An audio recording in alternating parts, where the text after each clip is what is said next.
Hi అండి, welcome to sweet home properties. రాజధాని అమరావతికి జస్ట్ 2 కిలోమీటర్ డిస్టెన్స్లో ఉన్న కల్లపూడిలో ఒక ప్లాట్ సేల్కి వచ్చిందండి. ఇది కల్లపూడి వెళ్ళే రోడ్డు, 14 మైల్ నుంచి కల్లపూడి వెళ్ళే రోడ్డు అండి ఇది. ఈ రోడ్లో మీకు తార్ రోడ్ ఆనుకొని ఉన్న వెంచర్లో నార్త్ ఈస్ట్ కార్నర్ ప్లాట్ సేల్కి వచ్చిందండి. ఇక్కడ నుంచి రాజధాని కూడా జస్ట్ 2 కిలోమీటర్స్ అండి.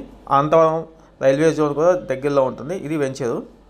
రాజధాని అమరావతిలోని inner ring road exit 9 and exit 7 కూడా ఈ వెంచర్ మధ్యలో ఉంటుందండి. మనకి ఈ వెంచర్లో నార్త్ ఈస్ట్ కార్నర్ ప్లాట్ సేల్కి వచ్చిందండి. 212 స్క్వేర్ యార్డ్స్, 34x55 మెజర్మెంట్స్ అండి. ఇక్కడ మీకు గజం వచ్చేసి 20,000 మాత్రమే చెప్తున్నారండి. మీకు ఇన్వెస్ట్మెంట్కి బాగుంటుంది.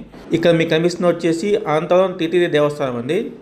ఇది అనంతవరం దేవస్థానం. ఇది మీకు ఇప్పుడు గూగుల్ మ్యాప్లో కల్లపూడి చుట్టుపక్కల ఏరియాస్ చూపిస్తానండి. ఇది కల్లపూడికి ప్యారలల్గా మీకు నెక్కల్లో వస్తుంది. ఇది నెక్కల్లు. ఇది వచ్చేసి అనంతవరం దేవస్థానం అండి, టీటీడీ దేవస్థానం అది. ఇది వచ్చేసి మీకు సీడ్ యాక్సిస్ రోడ్ అండి, క్యాపిటల్లో ఉన్న సీడ్ యాక్సిస్